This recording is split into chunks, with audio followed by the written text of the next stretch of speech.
For most of modern history, power looked like crowns, armies, or governments. In the 21st century, power looks like a man in a sweater explaining charts on a TED stage.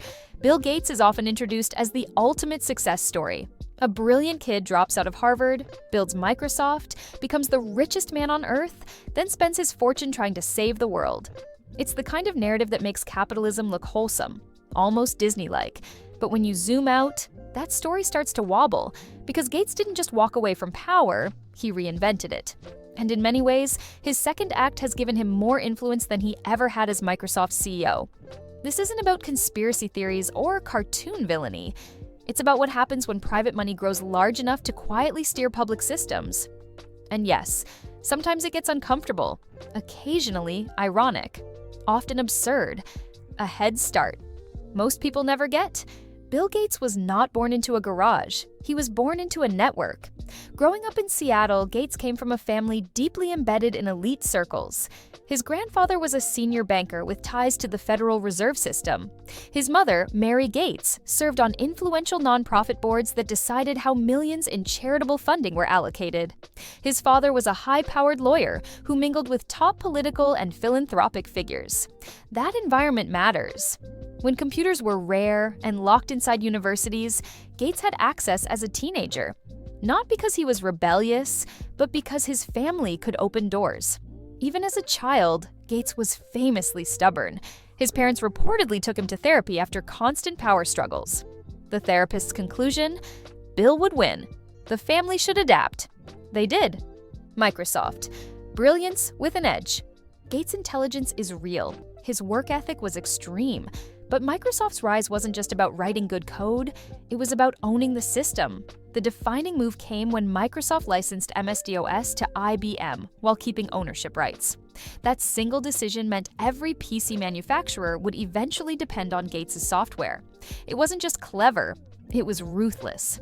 Inside Microsoft, Gates was legendary for his intensity. Former employees describe meetings where ideas were torn apart, voices raised, and mistakes publicly dissected. He demanded perfection, loyalty, and total commitment. The culture delivered results, but also fear. Then came the antitrust era. The US government accused Microsoft of abusing monopoly power by crushing competitors like Netscape through browser bundling. Gates' courtroom demeanor, evasive, sarcastic, occasionally smug, didn't help. Microsoft survived, but Gates' image changed. He was no longer just a nerd. He was a power broker. The philanthropy pivot. By the early 2000s, Gates stepped back from Microsoft and stepped into something far bigger. The Bill and Melinda Gates Foundation quickly became the largest private charity on Earth. With an endowment exceeding $100 billion, it dwarfed most international aid organizations. Its mission sounded noble: global health, vaccines, education, agriculture. But unlike traditional charities, the foundation didn't just support systems, it reshaped them. In global health alone, Gates became one of the largest funders of the World Health Organization, second only to the US government. His foundation poured billions into vaccine alliances, pharmaceutical research, and disease response programs across Africa and Asia. Supporters credit these efforts with saving millions of lives. Critics argue that concentrating so much decision-making power in one private foundation creates dangerous dependency. Both arguments can exist at the same time. When help feels like control. Some Gates-funded health initiatives triggered controversy, particularly around vaccine trials in developing countries. Advocacy groups raised concerns about transparency, consent, and oversight. While health authorities disputed many of the most extreme accusations, public distrust spread fast. Here's the problem: when a billionaire funds the research, the rollout, the media coverage, and the policy advice, skepticism is inevitable. Even good intentions can feel overwhelming when communities don't get a real voice. In short, philanthropy at scale doesn't just deliver aid, it reshapes power dynamics. The farmland billionaire plot twist. Just when people thought Gates was done surprising them, journalists noticed something odd. He was buying land, a lot of it. Over time, Gates became the largest private owner of farmland in the United States, accumulating more than 240,000 acres across nearly 20 states. Many purchases were made quietly through investment firms. Officially, it's about sustainable agriculture. Critics see consolidation. Control over land means influence over crops, food supply chains, and farming technology. Add Gates' investments in lab-grown meat, plant-based proteins, and agricultural biotech, and the picture sharpens. He isn't just funding food reform, he's redesigning how food exists. Gates has openly argued that wealthy countries should move away from traditional meat consumption. Synthetic alternatives, he says, are better for the planet. To skeptics, the joke writes itself. Rich guy eats steak. Everyone else gets lab butter. Education? The experiment nobody voted for. In the United States, Gates eventually turned his attention to public education, an area where good intentions collided with real classrooms. Through his foundation, he became one of the most powerful financial backers of the Common Core education standards, channeling hundreds of millions of dollars into curriculum developers, advocacy groups, research bodies, and teacher organizations to accelerate nationwide adoption. The rollout was fast, almost aggressively so. Parents began complaining about confusing math methods that felt detached from how children actually learn. Teachers struggled with rigid, top-down mandates that left little room for flexibility or local needs. Test scores dipped in several regions. Frustration grew, and resistance followed. Even Gates later acknowledged that the initiative failed to deliver the results he expected. But by then, the system was already embedded in textbooks, testing frameworks, and state policies.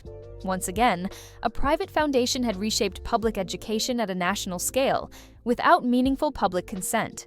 Pandemic preparedness and the Gates effect.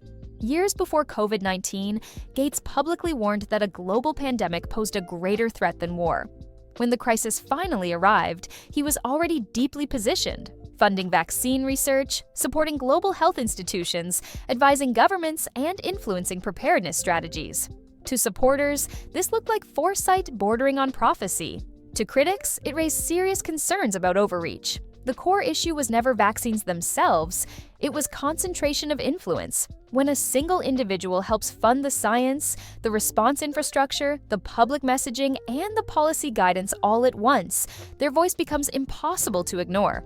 Not elected, not accountable to voters, yet present at nearly every level of decision-making, that kind of omnipresence changes the balance of power, especially during a global emergency. Media, money, and silence. Another less visible, but deeply influential dimension of Gates' reach lies in journalism. Through his foundation, hundreds of millions of dollars have flowed into major media outlets, journalism schools, investigative centers, and reporting initiatives around the world.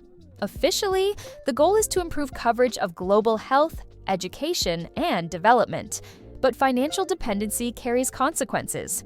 Even without direct editorial interference, organizations receiving large grants may hesitate to investigate or criticize the hand that funds them.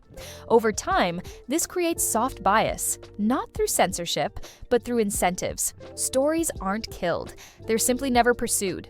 The result is a media ecosystem where one of the most powerful figures in global policy is also one of its largest sponsors. Epstein, divorce, and reputational fallout. Gates' carefully curated public image suffered a serious fracture after reports surfaced detailing his meetings with Jeffrey Epstein, years after Epstein's criminal history was widely known.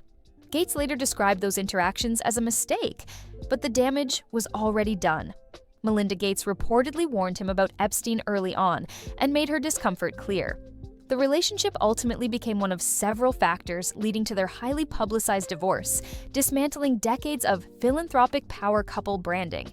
Later reporting suggested Epstein may have attempted to leverage personal information involving Gates, highlighting a disturbing reality. Even one of the wealthiest men on earth could be compromised through poor judgment and questionable associations.